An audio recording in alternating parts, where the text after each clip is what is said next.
Audio কথনে সবাইকে স্বাগতম। আমাদের আজকের গল্পের মসজিদের ইমাম সাহেবের স্ত্রী লতিফার সাথে সব সময় একটা জিন থাকে। সেই জিনের নাম কফিল। লতিফার সন্তান জন্মাবার পরপরই এই কফিল নামক জিন সেই সন্তানকে মেরে ফেলে। এভাবে জিন কফিল লতিফার 2টি সন্তানকে মেরে ফেলেছে। লতিফা এখন তৃতীয়বারের মতো সন্তান সম্ভবা। আজকে আমি পড়ে শোনাবো হুমায়ুন আহমেদের ভয় সিরিজের গল্প জিন কফিল। গল্পটি আমি 2 পর্বে ভাগ করে পড়েছি। আজকে পড়ছি প্রথম পর্ব। জায়গাটার নাম ধুন্দুল নাড়া। নাম যেমন অদ্ভুত, জায়গাটাও তেমন জঙ্গুলে।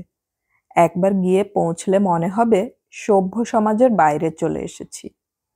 সেখানে যাবার ব্যবস্থাটা বলি প্রথমে। যেতে হবে ঠাকরাকোনা, ময়মনসিংহ মোহনগঞ্জ ব্রাঞ্চ লাইনের ছোট্ট স্টেশন। ঠাকরাকোনা থেকে গয়নার নৌকা যায় হাতির বাজার পর্যন্ত। যেতে হবে হাতির বাজারে। ভাগ্য ভালো হলে হাতির বাজারে কেয়ারা নৌকা পাওয়া যাবে। যদি পাওয়া যায় সেই নৌকায় শিয়ালজানির খাল ধরে মাইল 10 উত্তরে যেতে হবে। বাকি পথ পায়ে হেঁটে। পেরুতে হবে মাঠ, ডোবা, জলাভূমি। জুতা খুলে হাতে নিয়ে নিতে হবে। পা কাটবে ভাঙা শামুকে। গোটা 20 জোঁক ধরবে। বিশ্রী অবস্থা। কতটা হাঁটতে হবে তারও অনুমান নেই। এক একজন এক এক কথা বলবে। একটা সময় আসবে যখন লোকজন হাসি মুখে বলবে, ধুন্দুল নাড়া, ওই তো দেখা যায়। তখন বুঝতে হবে আরো মাইল 7 বাকি। বছর 5 আগে এই জঙ্গুলে জায়গায় আমাকে জনৈক সাধুর সন্ধানে যেতে হয়েছিল। সাধুর নাম কালু খাঁ। মুসলমান নাম হলেও সাধু হিন্দু ব্রাহ্মণ। বাবা মা তাকে শৈশবেই পরিত্যাগ করেন। তিনি মানুষ হন মুসলিম পরিবারে। কালু খাঁ তার নাম মুসলমান পালক বাবার দেয়া। যৌবনে তিনি সংসার ত্যাগী হয়ে শ্মশানে আশ্রয় নেয়। তার অসাধারণ ক্ষমতা, বিভূতির কোনো সীমা সংখ্যা নেই। তিনি কোনো রকম খাদ্য গ্রহণ করেন না। তার গা থেকে সবসময় কাঁঠাল চাপা ফুলের তীব্র গন্ধ বের হয়। পূর্ণিমার সময় সেই গন্ধ এত তীব্র হয় যে কাছে গেলে বমি এসে যায়। নাকে রুমাল চেপে কাছে যেতে হয়। সাধু সন্ন্যাসী তাদের অলৌকিক ক্ষমতা এইসব নিয়ে কখনোই মাথা ঘামাই না। আমি মনে প্রাণে বিশ্বাস করি ব্যাখ্যার অতীত কোনো ক্ষমতা প্রকৃতি মানুষকে দেয়নি। কোনো সাধু যদি আমার চোখের সামনে শূন্যে ভাসতে থাকেন, আমি চমৎকৃত হব না। ধরে নেব এর পেছনে আছে ম্যাজিকের সহজ কিছু কলা কৌশল, যা এই সাধু আয়ত্ত করেছেন। কাজেই আমার পক্ষে সাধুর খোঁজে ধুন্দুল নাড়া নামের অজ পাড়াগায় যাবার প্রশ্নই আসে না। যেতে হয়েছিল শফিকের কারণে। শফিক আমার বাল্যবন্ধু। সে বিশ্বাস করে না এমন জিনিস নেই। ভূত প্রেত থেকে সাধু সন্ন্যাসী, সবকিছুতেই তার অসীম বিশ্বাস। 20 শতাব্দীর মানুষ হয়েও সে বিশ্বাস করে যে সাপের মাথায় মণি আছে। কৃষ্ণপক্ষের রাতে এই মণি সে উগরে ফেলে। চারদিক আলো হয়ে যায়। আলোয় আকৃষ্ট হয়ে পোকামাকড় আসে। সাপ তাদের ধরে ধরে খায়। ভোজন পর্ব শেষ হলে মণিটি আবার গিলে ফেলে। সাধু কালু খাঁর খবর শফিকই নিয়ে এলো এবং এমন ভাব করতে লাগলো যে অবতারের সন্ধান পেয়ে গেছে, যে অবতারের সঙ্গে দেখা না হলে জীবন বৃথা। আমি শফিকের সঙ্গে রওনা হলাম 2টি কারণে। 1, শফিককে আমি অত্যন্ত পছন্দ করি। তাকে একা একা ছেড়ে দেওয়ার প্রশ্নই ওঠে না। 2, সাধু খোঁজা উপলক্ষে গ্রামের দিকে খানিকটা হলেও ঘোরা হবে। মাঝে মাঝে এরকম ঘুরে বেড়াতে মন্দ লাগে না। নিজেকে পরিব্রাজক পরিব্রাজক মনে হয়, যেন আমি ফাহিয়েন, বাংলার পথে পথে ঘুরে বেড়াচ্ছি। খুব আগ্রহ নিয়ে রওনা হলেও আগ্রহ হাতির বাজারে পৌঁছাবার আগেই শেষ হয়ে গেল। অমানসিক পরিশ্রম হলো। হাতির বাজার থেকে যে কেয়ারা নৌকা নিলাম, সে নৌকাও এখন ডোবে তখন ডোবে অবস্থা। নৌকার পাটাতনে ফুটো দিয়ে বিজ করে পানি উঠছে। সারাক্ষণ সেই পানি সেচতে হচ্ছে। শেষ পর্যন্ত শফিকের মতো পাগলেরও ধৈর্যচ্যুতি হলো। কয়েকবার বলল, বিরাট বোকামি হয়েছে, গ্রেট মিস্টেক। এর চেয়ে কঙ্গো নদীর উৎস বের করা সহজ ছিল। আমি বললাম, এখনো সময় আছে, ফিরে যাবে কিনা বল। আরে না, এত দূর এসে ফিরে যাব মানে? ভালো জিনিসের জন্য কষ্ট করতেই হবে। জাস্ট চিন্তা করে দেখ, একজন মানুষের গা থেকে ভুরভুর করে কাঁঠাল চাপা ফুলের গন্ধ বেরোচ্ছে। ভাবতেই গায়ের লোম খাড়া হয়ে যাচ্ছে। How exciting! সন্ধ্যার পর পর ধুন্দুলনাড়া গ্রামে উপস্থিত হলাম। কাদায় পানিতে মাখামাখি। ৩ বার বৃষ্টিতে ভিজেছি। ক্ষুধা এবং তৃষ্ণায় জীবন বের হবার উপক্রম। বিদেশি মানুষ দেখলেই গ্রামের লোকজন সাধারণত খুব আগ্রহ নিয়ে এগিয়ে আসে। এইখানে উল্টো নিয়ম দেখলাম। আমাদের ব্যাপারে কারো কোনো আগ্রহ নেই। কোত্থেকে এসেছি, যাব কোথায়, দায়িত্ব পালন করার ভঙ্গিতে এইটুকু জিজ্ঞেস করেই সবাই চলে যাচ্ছে। এ কি যন্ত্রণা! সাধু কালু খাঁকে দেখেও খুব হতাশ হতে হলো। বদ্ধ উন্মাদ একজন মানুষ। শ্মশানে একটা পাকুড় গাছের নিচে ন্যাংটো অবস্থায় বসা। আমাদের দেখেই গালাগালি শুরু করলো। গালাগালি যে এত নোংরা হতে পারে তা আমার ধারণার বাইরে ছিল। আমাকে এবং শফিককে কালু খাঁ সবচেয়ে ভদ্র যে কথাটা বলল তা হচ্ছে, বাড়িত যা, বাড়িত গিয়া খাবলায়া খাবলায়া গু খা। আমি হতভম্ব। বেটা বলে কি? শফিকের দিকে তাকালাম। সে ভাব গদগদ স্বরে বলল, লোকটার ভেতর জিনিস আছে বলে মনে হচ্ছে। আমি বললাম, কি করে বুঝলি? আমাদেরকে গু খেতে বলেছে এই জন্য? আরে না, সে আমাদের এড়াতে চাচ্ছে। মানুষের সংসর্গ পছন্দ নয়। মানুষের হাত থেকে উদ্ধার পাওয়ার এটা সহজ টেকনিক। লোকটা যে বদ্ধ উন্মাদ তা তোর মনে হচ্ছে না? তাও মনে হচ্ছে, তবে একটা প্রবাবিলিটি আছে যে সে উন্মাদ না। গ্রামের কয়েকজন বয়স্ক মানুষ আমাদের সঙ্গে আছেন। সাধুর প্রতি তাদের ভক্তি শ্রদ্ধাও শফিকের মতোই। তাদের একজন বললেন, বাবার মাথা এখন একটু গরম।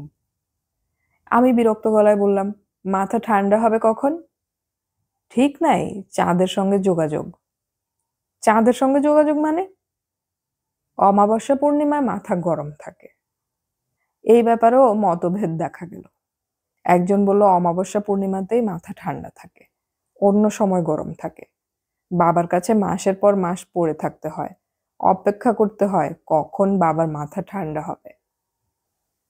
আমি বললাম, শফিক, বাবার গা থেকে তো ফুলের গন্ধ কিছু পাচ্ছি না। আমাদের যে দ্রব্য খেতে বলেছিল তার গন্ধ পাচ্ছি। তুই কি পাচ্ছিস? শফিক জবাব দেবার আগেই আমাদের সঙ্গী মানুষের একজন ভীত গলায় বলল, একটু দূরে যান, বাবা এখন ঢিল মারবো। আজ মনে হইতেছে বাবার মেজাজ বেশি খারাপ। কথা শেষ হবার আগেই ঢিল বৃষ্টি শুরু হলো। দৌড়ে নিরাপদ দূরত্বে চলে গেলাম। বাবার কাণ্ড কারখানায় শফিকের অবশ্য মোহভঙ্গ হলো না। সে বেশ উৎসাহের সঙ্গেই বলল, 2 দিন থেকে দেখি। এত দূর থেকে আসা, ভালো মতো পরীক্ষা না করে চলে যাওয়াটা ঠিক হবে না। আর কি পরীক্ষা করবি? মানে ওনার মাথা যখন ঠান্ডা হবে তখন 2-একটা কথা টথা জিজ্ঞেস করলে। আমি হাল ছেড়ে দেওয়া গলায় বললাম, থাকবি কোথায়? স্কুল ঘরে শুয়ে থাকবো। খানিকটা কষ্ট হবে, কি আর করা, কষ্ট বিনে কেষ্ট মেলে না। জানা গেল এই গ্রামে কোনো স্কুল নেই। পাশের গ্রামে প্রাইমারি স্কুল আছে, এখান থেকে 6 মাইলের পথ। তবে গ্রামে পাকা মসজিদ আছে। অতিথি মুসাফির এলে মসজিদে থাকে। মসজিদের পাশেই ইমাম সাহেব আছেন। তিনি অতিথিদের খোঁজ খবর করেন, প্রয়োজনে খাওয়া দাওয়ারও ব্যবস্থা করেন। আমি খুব উৎসাহ বোধ করলাম না। গ্রামের একজনকে জিজ্ঞেস করলাম, ইমাম সাহেব লোক কেমন? সে অনেকক্ষণ চুপ করে থেকে দার্শনিকের মতো বলল, ভালো মন্দ মিলাইয়া মানুষ, কিছু ভালো কিছু মন্দ। এই উত্তরও আমার কাছে খুব সন্দেহজনক মনে হলো। উপায় নেই, আকাশে আবার মেঘ জমতে শুরু করেছে। রওনা হলাম মসজিদের দিকে। গ্রামের লোকগুলো অভদ্রের চূড়ান্ত। কেউ সঙ্গে এলো না। কিভাবে যেতে হবে বলেই ভাবলো আমাদের জন্য অনেক করা হয়েছে। মসজিদ খুঁজে বের করতেও অনেক সময় লাগলো। অন্ধকার রাত, পথ ঘাট কিছুই চিনি না। সঙ্গে টর্চ লাইট ছিল, বৃষ্টিতে ভিজে সেই টর্চ লাইটও কাজ করছে না। অন্ধের মতো এগুতে হচ্ছে। যাকেই জিজ্ঞেস করি সেই খানিকটা জেরা করে। জুম্মা ঘরে যাইতেছেন কেন? কার কাছে যাইবেন? আপনার পরিচয়? শেষ পর্যন্ত মসজিদ পাওয়া গেল। গ্রামের একেবারে শেষ প্রান্তে একটা খালের পাশে মসজিদ। মসজিদের বয়স খুব কম করে হলেও 200 বছরের কম হবে না। বিশাল স্তূপের মতো একটা ব্যাপার। সেই স্তূপের সবটাই শেওলায় ঢাকা। গা বেয়ে উঠেছে বটগাছ। সব মিলিয়ে কেমন গা ছমছমানি ব্যাপার আছে। আমাদের সাড়া শব্দ পেয়ে হারিকেন হাতে ইমাম সাহেব চলে এলেন। ছোটখাটো মানুষ, খালি গা, কাঁধে গামছা চাদরের মতো করে জড়ানো। বয়স 40-এর মতো হবে। দাঁড়িতে তাকে খানিকটা আর্নেস্ট হেমিংওয়ের মতো লাগছে। আমার ধারণা ছিল মসজিদে রাত্রি যাপন করব শুনে তিনি বিরক্ত হবেন। হলো উল্টোটা। তাকে আনন্দিত মনে হলো। নিজেই বালতি করে পানি এনে দিলেন, গামছা আনলেন, দুজোড়া খড়ম এনে দিলেন। শফিক বলল, ভাই আমাদের খাওয়া দাওয়া দরকার, সারা দিন উপোস, টাকা পয়সা নিয়ে যদি খাওয়ার ব্যবস্থা করেন। ইমাম সাহেব বললেন, ব্যবস্থা হবে জনাব, আমার বাড়িতেই গরিবী হালতে ডাল ভাতের ব্যবস্থা। নাম কি আপনার? মুন্সি এরতাজউদ্দিন। থাকেন কোথায়? আশেপাশেই? মসজিদের পেছনে ছোট্ট একটা টিনের ঘর আছে। কে কে থাকেন? আমার স্ত্রী, আর কেউ না। ছেলে মেয়ে? ছেলে মেয়ে নাই জনাব, আল্লাহ পাক সন্তান দিয়েছিলেন, তাদের হায়াত দেন নাই। হায়াত মউত সবই আল্লাহ পাকের হাতে। আপনারা হাত মুখ ধুয়ে বিশ্রাম করেন, আমি আসতেছি। ভদ্রলোক ছোট ছোট পা ফেলে অন্ধকারে অদৃশ্য হয়ে গেলেন। শফিক বলল, ইমাম সাহেবকে নিতান্ত ভদ্রলোক মনে হচ্ছে, মাই ডিয়ার টাইপ। মনে হচ্ছে আমাদেরকে দেখে খুশি হয়েছেন। আমি বললাম, ভদ্রলোক জঙ্গুলে জায়গায় একা পড়ে আছেন, আমাদের দেখে সেই কারণেই খুশি। এই মসজিদে নামাজ পড়তে কেউ আসে বলেও আমার মনে হয় না। বুঝলি কি করে? লোকজনের যাতায়াত থাকলে পায়ে চলার পথ থাকতো, পথ দেখলাম না। শফিক হাসতে হাসতে বলল, মিসির আলীর সঙ্গে থেকে থেকে তোর অবজারভেশন পাওয়ার বেড়েছে বলে মনে হয়। কিছুটা তো বেড়েছেই। ইমাম সাহেব আমাদের বসিয়ে রেখে যে চলে গেলেন, কি নিয়ে ফিরবেন জানিস? কি নিয়ে? 2 হাতে 2টো কাটা ডাব নিয়ে। এই তোর অনুমান? আমি হাসি মুখে বললাম, মিসির আলী থাকলে এই অনুমানই করতেন। অনুমানের ভিত্তি হচ্ছে গ্রামে প্রচুর ডাব গাছ, অতিথিদের ডাব দেওয়া সনাতন রীতি। লজিক তো ভালোই মনে হচ্ছে। আমার লজিক ভুল প্রমাণ করে মুন্সি এরতাজউদ্দিন ট্রে হাতে উপস্থিত হলেন। ট্রেতে 2 কাপ চা, 1 বাটি তেল মরিচ মাখা মুড়ি। এই অতি পাড়াগা জায়গায় অভাবনীয় ব্যাপার তো বটেই। মফস্বলের চা অতিরিক্ত গরম হয়, অতিরিক্ত মিষ্টি এবং অতিরিক্ত কড়াও হয়। তবু চা হচ্ছে চা। 24 ঘন্টা পর প্রথম চায়ের চুমুক দিলাম। মনটা ভালো হয়ে গেল। চমৎকার চা। বিস্মিত হয়ে বললাম, চা কে বানিয়েছে? আপনার স্ত্রী? ইমাম সাহেব লাজুক মুখে বললেন, জি, তার চায়ের অভ্যাস আছে, শহরের মেয়ে। আমার শ্বশুর সাহেব হচ্ছেন নেত্রকোনার বিশিষ্ট মুক্তার মমতাজ উদ্দিন। নাম শুনেছেন বোধহয়। আমরা এমন ভঙ্গি করলাম যে নামটা আমাদের কাছে অপরিচিত নয়, আগেও অনেকবার শুনেছি। ইমাম সাহেব বললেন, আমি চা খাই না, আমার স্ত্রীর চায়ের অভ্যাস আছে, শহর থেকে ভালো চায়ের পাতা এনে দিতে হয়। বিরাট খরচান্ত ব্যাপার। আপনি কি ইমামতি ছাড়া আর কিছু করেন? জি না, সামান্য জমি জমা আছে, আধি দেই। আমার শ্বশুর সাহেব তার মেয়ের নামে নেত্রকোনা শহরে একটা ফার্মেসি দিয়েছেন, সানরাইজ ফার্মেসি। তার আয় মাসে মাসে আসে। রিজিকের মালিক আল্লাহ পাক, তার ইচ্ছায় চলে যায়। ভালো চলে বলেই মনে হচ্ছে। জি জনাব, ভালোই চলে। সংসার ছোট, ছেলেপুলে নাই। এশার নামাজের সময় হয়ে গিয়েছিল।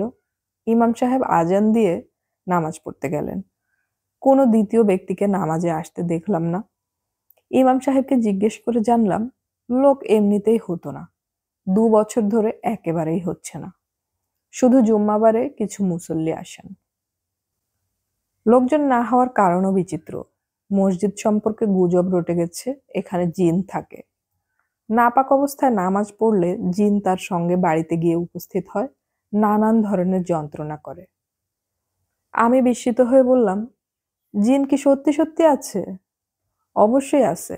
আল্লাহ পাক কোরআন মজিদে বলেছেন, একটা সূরা আছে সূরায়ে জিন। সেই কথা জিজ্ঞেস করছি না, জানতে চাচ্ছি জিন গিয়ে বিরক্ত করে এটা কি সত্যি কিনা। জি জনাব, সত্য। তবে লোকজন জিনের ভয়ে মসজিদে আসে না এটা ঠিক না। আসলে সাপের ভয়ে আসে না। সাপের ভয়ে আসে না? কি বলছেন আপনি? একবার নামাজের মাঝখানে সাপ বের হয়ে গেল।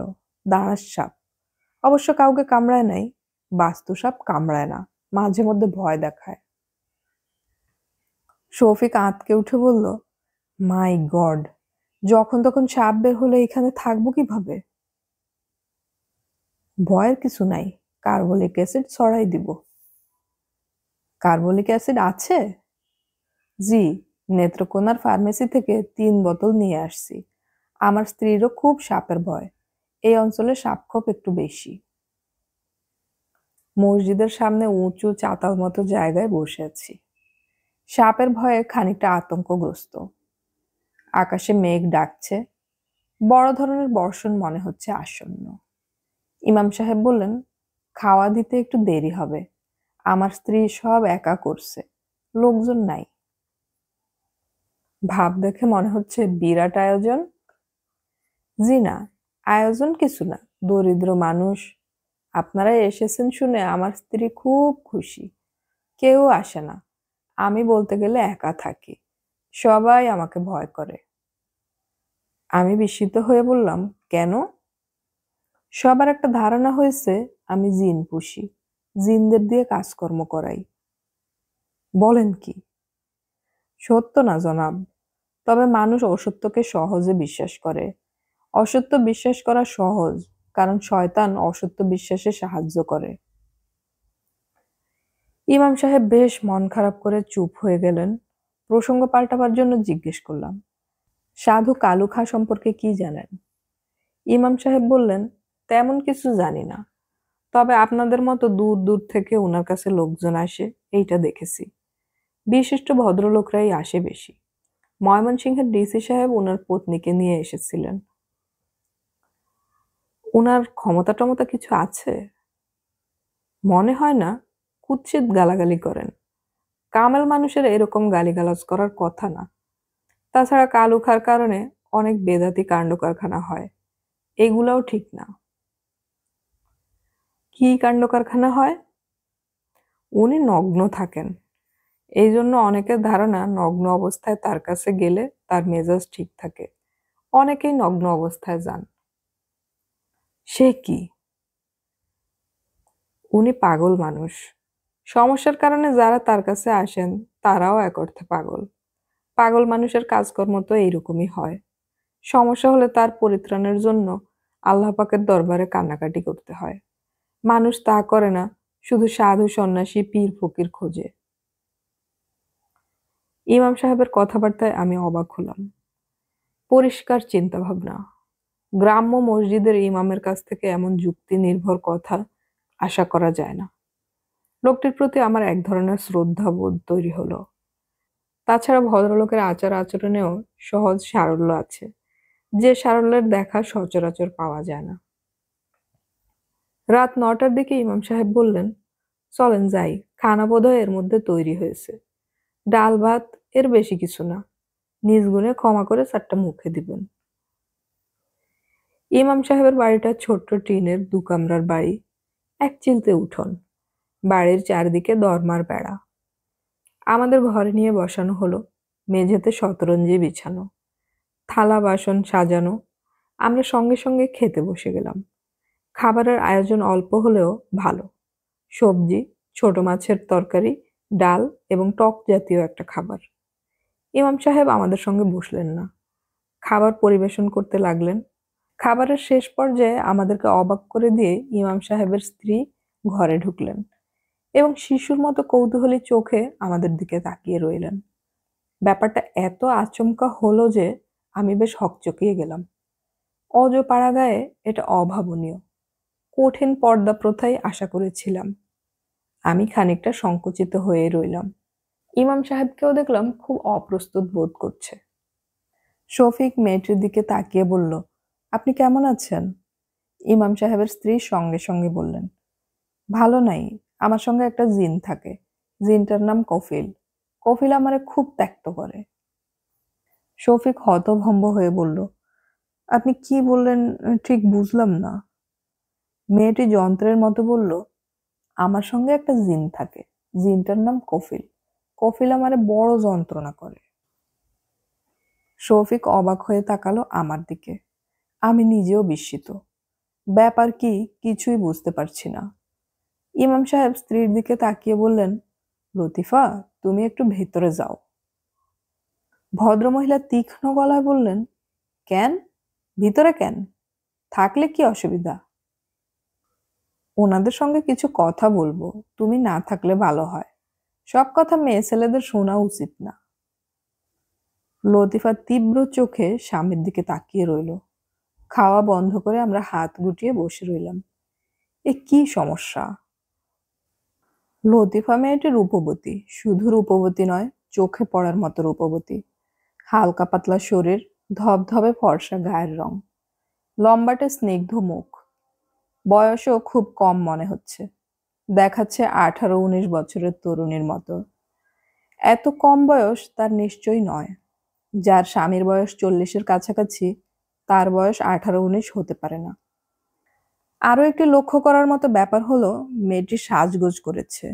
চুল বেঁধেছে, চোখে কাজল দিয়েছে, কপালে লাল রঙের টিপ। গ্রামের মেয়েরা কপালে টিপ দেয় বলেও জানতাম না। ইমাম সাহেব আবার বললেন, লতিফা, ভিতরে যাও। মেয়েটি উঠে চলে গেল।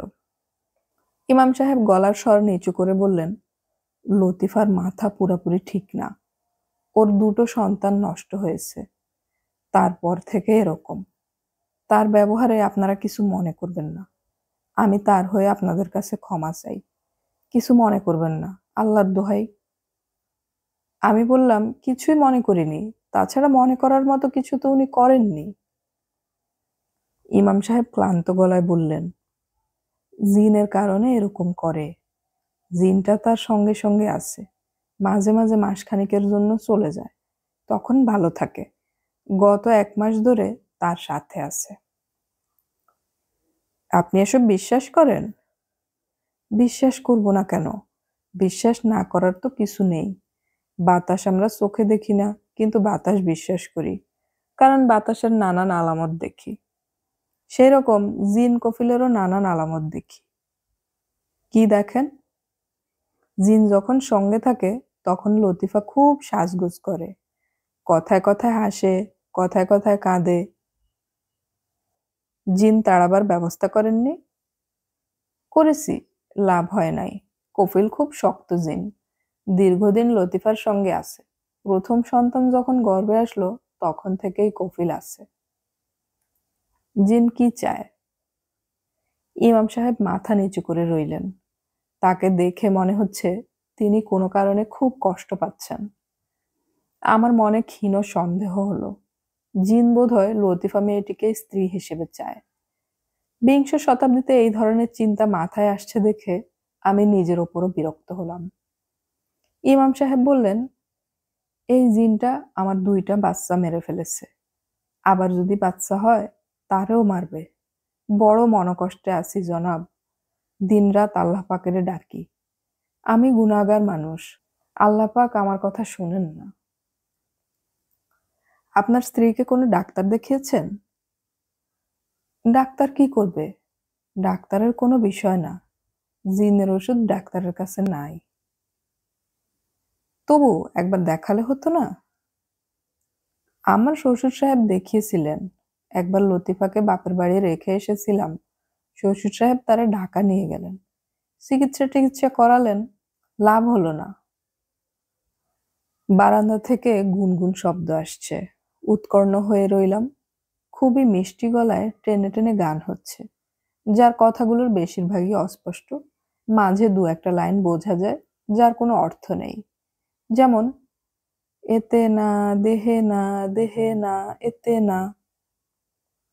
ইমাম সাহেব উঁচু গলায় বললেন, লতিফা, চুপ করো, চুপ করো বললাম। গান থামিয়ে লতিফা বলল, তুই চুপ কর, তুই থাম শুয়োরের বাচ্চা। অবিকল পুরুষের ভারী গলা, আমার গা কাঁটা দিয়ে উঠল।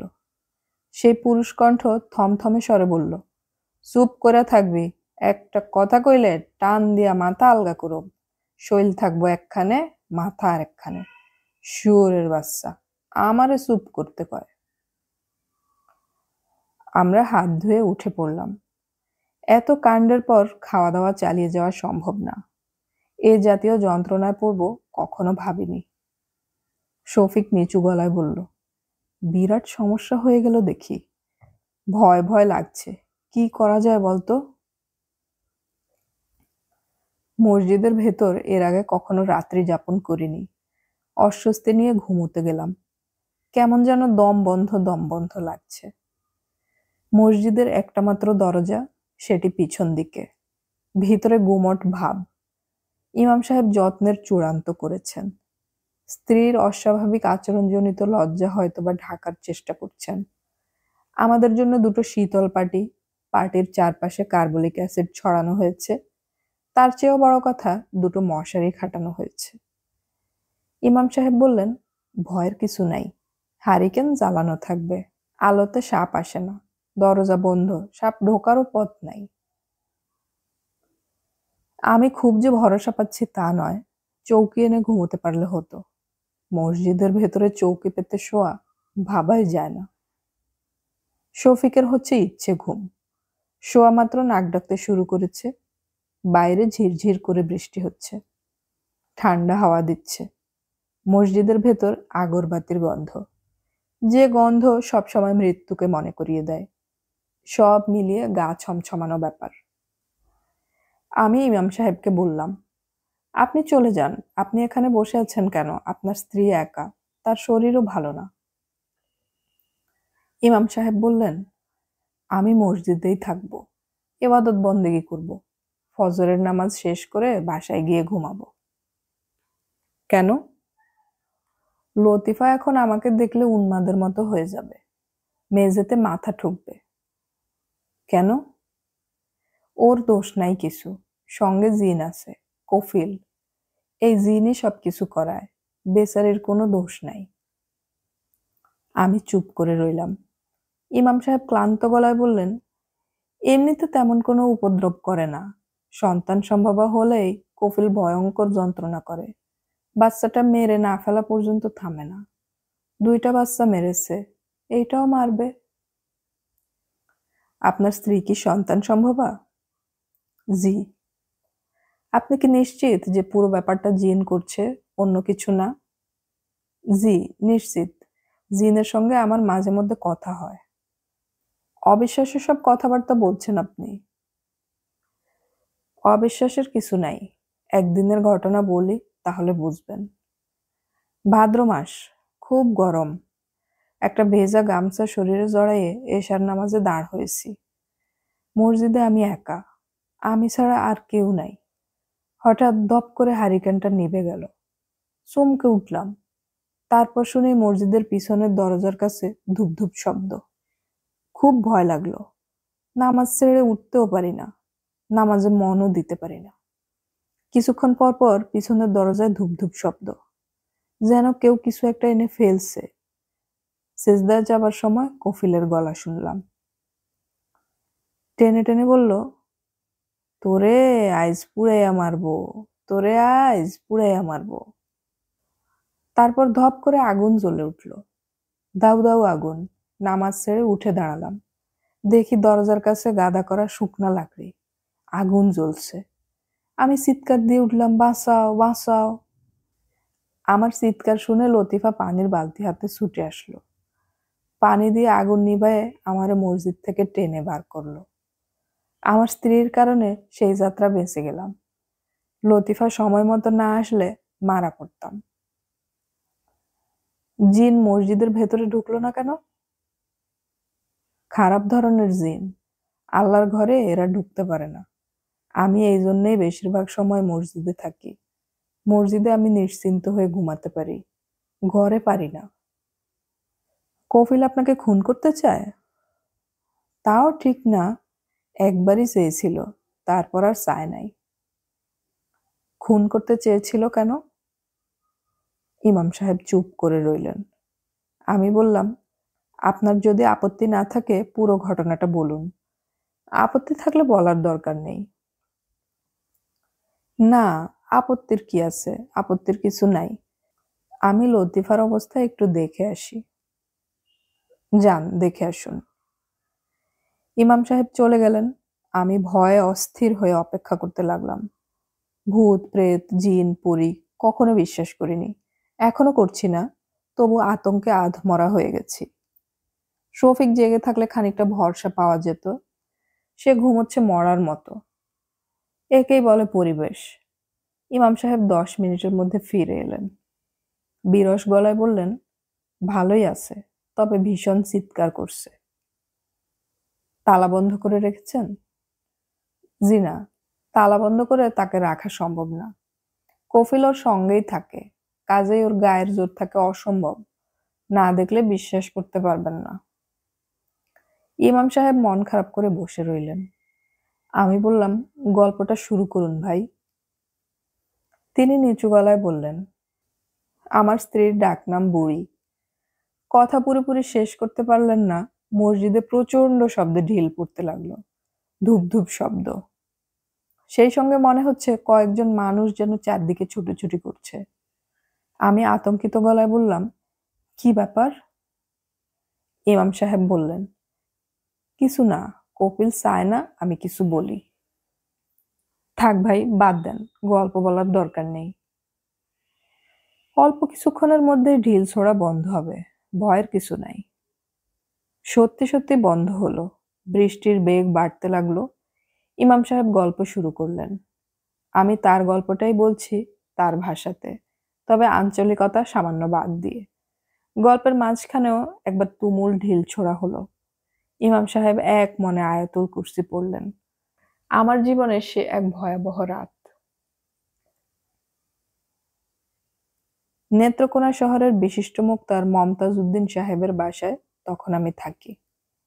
ওনার সঙ্গে আমার কোনো আত্মীয় সম্পর্ক নাই। লোক মুখে শুনেছিলাম বিশিষ্ট ভদ্রলোক। কেউ কোনো বিপদে পড়ে তার কাছে গেলে তিনি যথাসাধ্য সাহায্য করেন। আমার তখন মহা বিপদ। একবেলা খাই তো একবেলা উপোস দেই।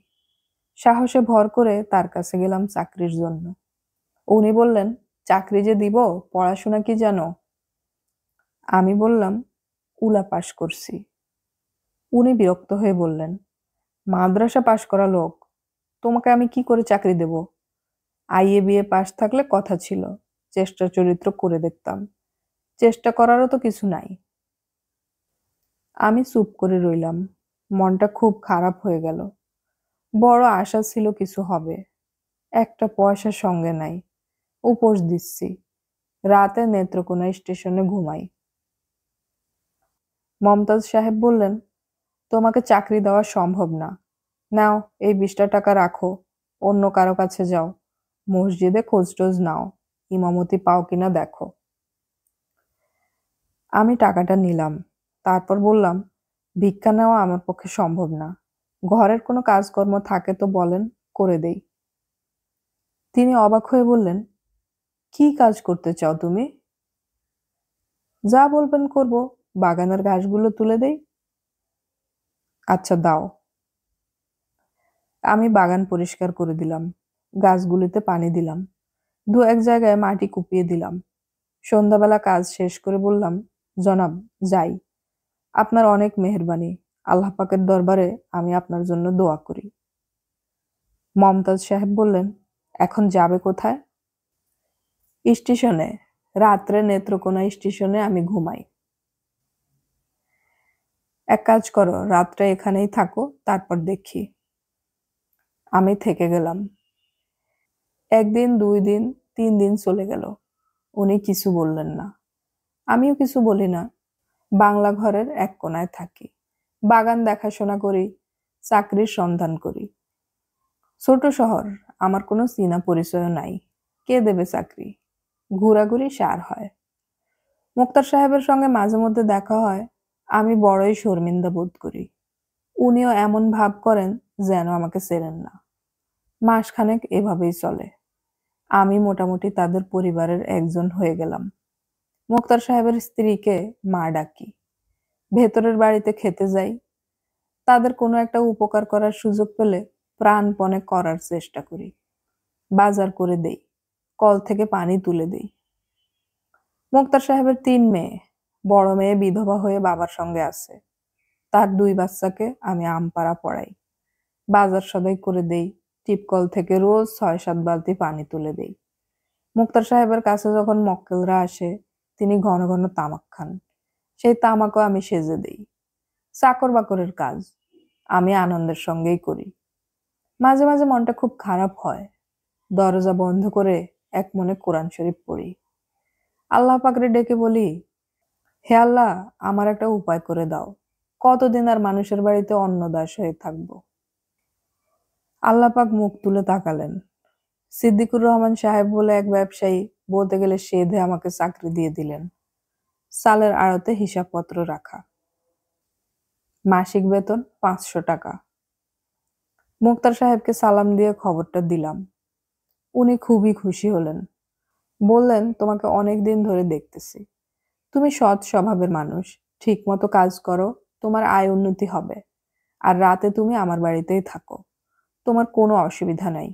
খাওয়া দাওয়াও এইখানেই করবে। তোমাকে আমি ঘরের ছেলের মতোই দেখি। আনন্দে মনটা ভরে গেল। চোখে পানি এসে গেল। আমি মোক্তার সাহেবের কথা মতো তার বাড়িতেই থাকতে লাগলাম। ইচ্ছা করলে সালের আড়তে থাকতে পারতাম, মন টানল না। তাছাড়া মোক্তার সাহেবের বাগানটা নিজের হাতে তৈরি করেছি। দিনের মধ্যে কিছুটা সময় বাগানে না থাকলে খুব অস্থির অস্থির লাগে। ১ মাস চাকরির পর প্রথম বেতন পেলাম।